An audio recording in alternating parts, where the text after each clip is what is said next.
Hey YouTube people, it's Denise here, finally fit at 40. It's my second week and I just want to give you some stats, and then I want to share with you some of the tools and foods that have really made me successful in the past couple weeks since I've been home from surgery.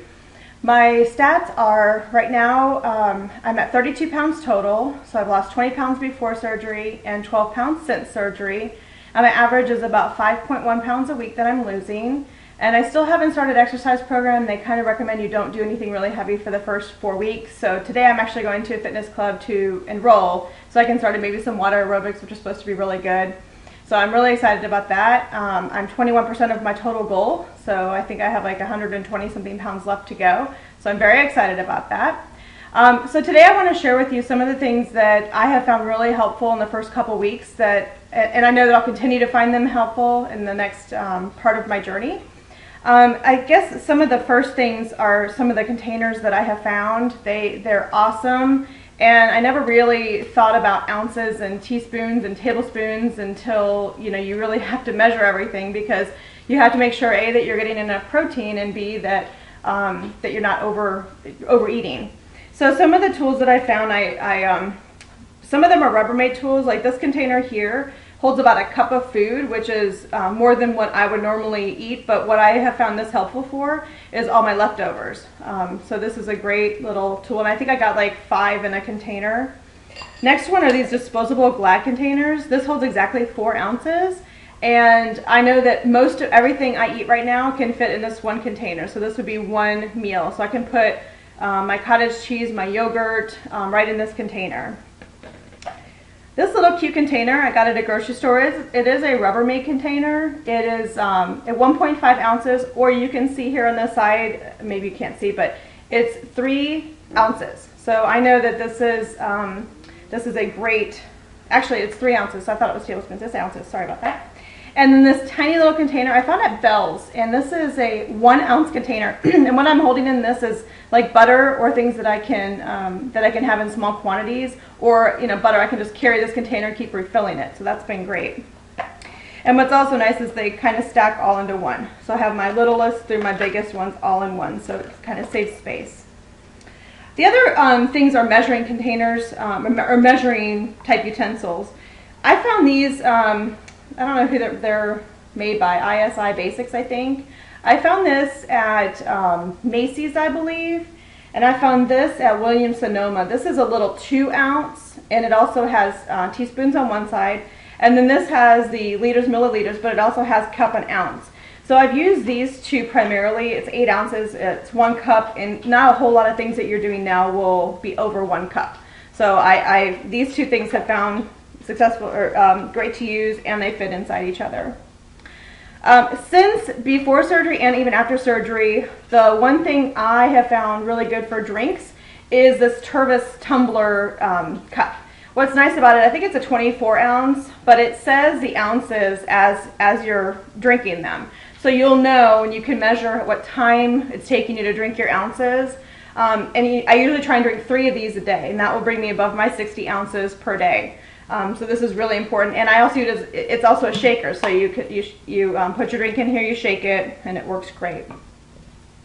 For measuring tiny little things, what you'll find is if you're on a protein diet to begin with, you'll find that they get kind of boring after a while. So I have found emulsions and extractions from different health food stores and kitchen stores. And even your grocery store has a couple different variety. But I found these OXO, they're little beaker sets. And I like this one especially. It's the tiniest one, and it has the little, like a 1/4 teaspoon, 1/2 teaspoon. And this works really good for measuring out and practicing with recipes that you have for your extracts that you're going to be using.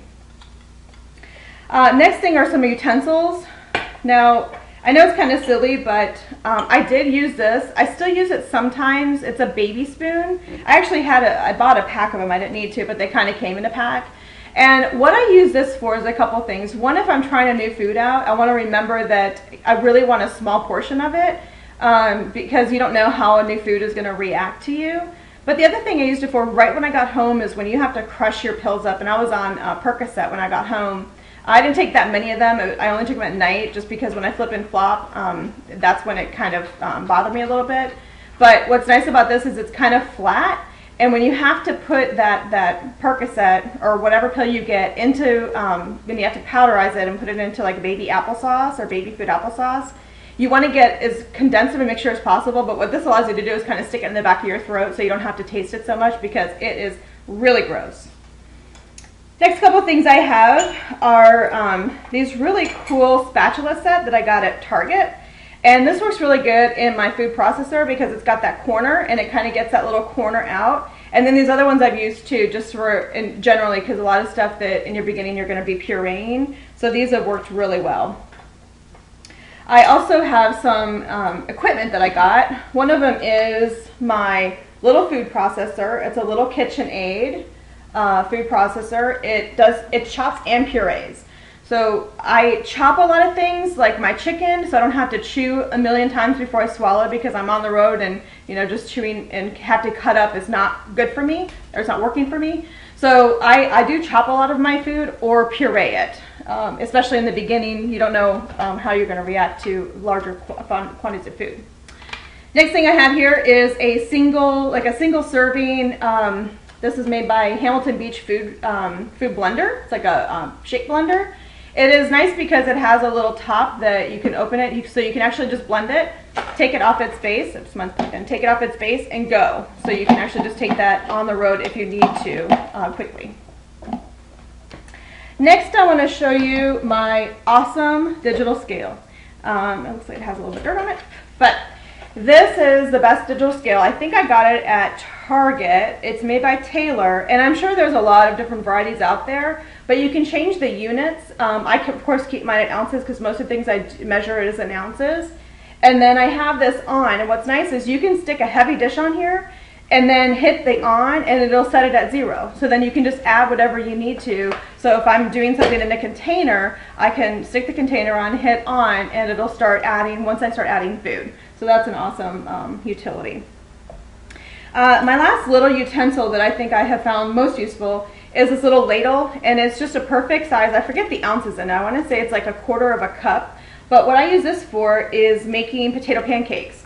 One of my favorite meals is potato pancakes. I get this, it's a, I want to say it's some kind of, it's gluten-free I think, but it has two bags in here. Each bag makes about 10 potato pancakes. And what I do with the potato pancakes is I chop up some ham, some low-fat ham. I did it in my chopper. I didn't puree it, I just did the chop. And then I use the reduced fat or fat-free cheese, and I make these potato pancakes. And it makes, I can usually make 11. It's like 10 or 11, depends on how big you make them. And I can have one of those for breakfast. And like this morning, I had one of those potato pancakes with 4 ounces of Greek yogurt, which is the other thing I used to hate before surgery was this yogurt. I absolutely did not like it. It was like eating sour cream. It wasn't flavorful to me. After surgery, regular yogurt I couldn't eat. It was so sweet. It was like somebody stuck a bunch of sugar in it. So now I eat the Chobani. It's awesome. Some of the other things that I have found useful, these are some of the best protein shakes that I have ever had. And as a compulsive dieter, I've had a lot of protein shakes. They're the Z-Pro. They're about 142 calories, but what's nice is they're 25 grams of protein. So I can have, now I'm only having one a day, but I'm splitting one in the morning and one in the evening. It's kind of like my in-between meal treat. But what's nice about these is you can mix them with different ounces of water. So if you want a really thin shake, you can do it with 20 ounces, or you can do it with 10 ounces. When I was right home from the hospital, I was doing 10 ounces of water with it. But now what I do, because sometimes I don't always get my protein in, I can make a pudding out of it. So this, if I mix one of these packets with 3.5 ounces of water and mix it really well, put it in the refrigerator, within a couple hours I have a really good pudding. And then of course you can always mix your extracts with this too. So I had this vanilla I've changed into banana and orange, and you can have just different flavors of it. I am getting close to running out of time, so I just want to share a couple more things. Vitamins are really important. I use these vitamins that my dietitian gave me, And then also B12, and this is a sublingual B12, so you put it under your tongue once a week. It melts. It's like a sweet tart. It's really good. I use the Diet Cranberry Ocean Spray. Make sure it's the Diet. I also like these containers. They're a 10-ounce container. I can use them after I've drank the liquid out of them. I can use them for protein shakes. I can keep reusing them over and over again. Another thing I really like is the small little cans of white chicken, and I can always bring a little mayonnaise in my little 1-ounce cups and make my little chicken salad.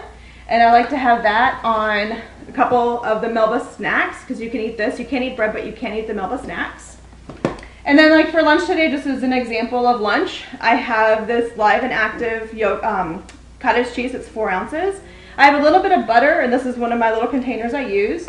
I have a 1/4 cup of cantaloupe, which I love cantaloupe, and I have a 1/4 cup of green beans. So the butter is going to go on the green beans because you have to have a little bit of fat in your diet. And then other than that, I have a really awesome little lunch bag here. This is actually a Rachel Ray, and I got it at Bed Bath & Beyond. And what I like about it, it's got little side pockets, and I'll carry things like salt. I've never really been a salt person, but I am after surgery. I do like a little bit, not a lot. And of course your Adolph's tenderizer, just in case you eat too much and you can't digest your food. So you always want to carry that with you whenever you're planning on eating anything. Other than that, that is pretty much it. I'm eating a lot of different things right now, a lot of lean meats. I'm going to the grocery store. I got my new list of foods that I can eat with a couple more vegetables, a couple more fruits, so I'm excited about that.